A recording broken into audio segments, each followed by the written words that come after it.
Page 155, Chapter 20, The Hour of Triumph. Special announcement, said the loudspeaker in a pompous voice. The management of the fair takes great pleasure in presenting Mr. Homer L. Zuckerman and his famous pig.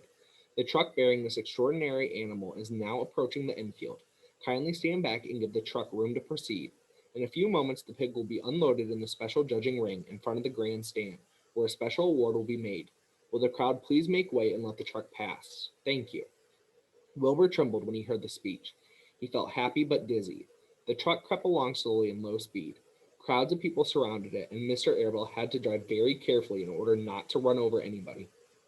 At last, he managed to reach the judge's stand. Avery jumped out and lowered the tailgate. "I'm scared to death," whispered Mrs. Zuckerman. "Hundreds of people are looking at us." "Cheer up," replied Mrs. Airbell. "This is fun." "Unload your pig, please," said the loudspeaker. "All together now, boys," said Mr. Zuckerman. Several men stepped forward from the crowd to help lift the crate. Avery was the busiest helper of all. "Tuck your shirt in, Avery," cried Mrs. Zuckerman, "and tighten your belt. Your pants are coming down."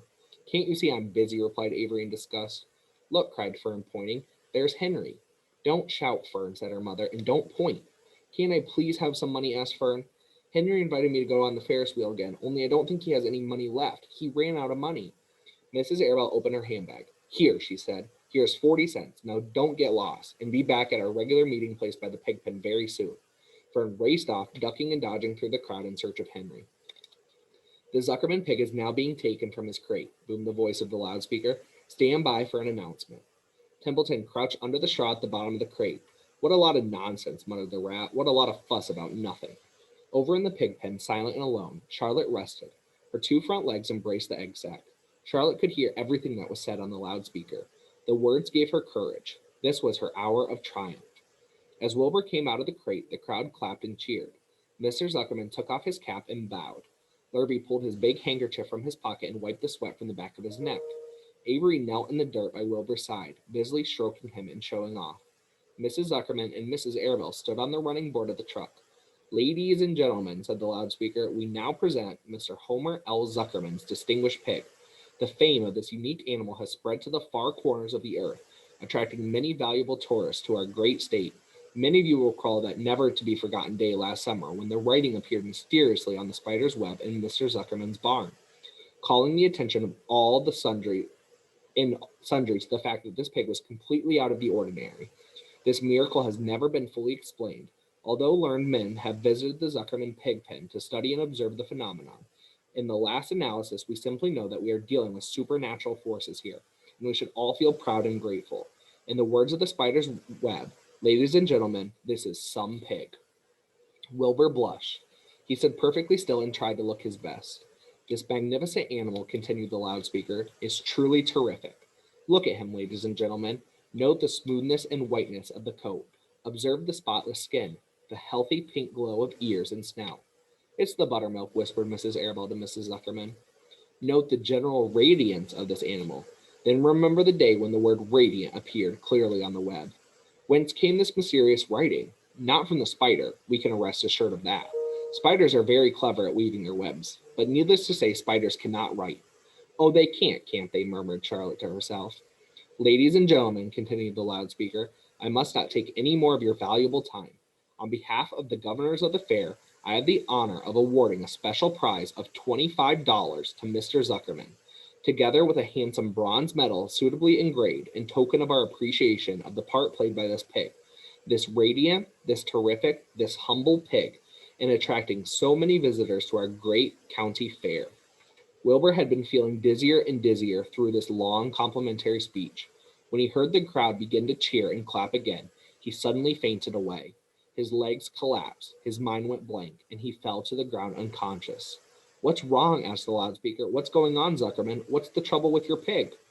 Avery was kneeling by Wilbur's head, stroking him. Mr. Zuckerman was dancing about, fanning him with his cap. "He's all right," cried Mr. Zuckerman. "He gets these spells. He's modest and can't stand praise." "Well, we can't give a prize to a dead pig," said the loudspeaker. "It's never been done." "He isn't dead," hollered Zuckerman. "He's fainted. He gets embarrassed easily. Run for some water, Lurby." Lurby sprang from the judge's ring and disappeared. Templeton poked his head from the straw. He noticed that the end of Wilbur's tail was within reach. Templeton grinned. "I'll tend to this," he chuckled. He took Wilbur's tail in his mouth and bit it. just as hard as he could bite. The pain revived Wilbur. In a flash, he was back on his feet. Ouch, he screamed. Hooray, yelled the crowd. He's up. The pig's up. Good work, Zuckerman. That's some pig. Everyone was delighted. Mr. Zuckerman was the most pleased of all. He sighed with relief. Nobody had seen Templeton. The rat had done his work well. And now one of the judges climbed into the ring with the prizes. He handed Mr. Zuckerman two $10 bills and a $5 bill. Then he tied the medal around Wilbur's neck. Then he shook hands with Mr. Zuckerman while Wilbur blushed. Avery put out his hand and the judge shook hands with him too. The crowd cheered. A photographer took Wilbur's picture. A great feeling of happiness swept over the Zuckermans and the Arabelles. This was the greatest moment in Mr. Zuckerman's life. It is deeply satisfying to win a prize in front of a lot of people. As Wilbur was being shoved back into the crate, Larry came charging through the crowd carrying a pail of water. His eyes had a wild look.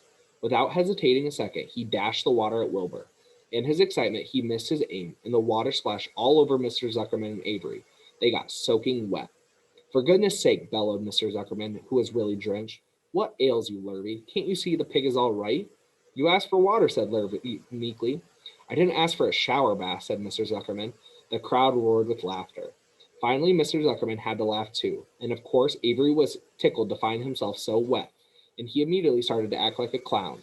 He pretended he was taking a shower bath. He made faces and danced around and rubbed imaginary soap under his armpits. Then he dried himself with an imaginary towel.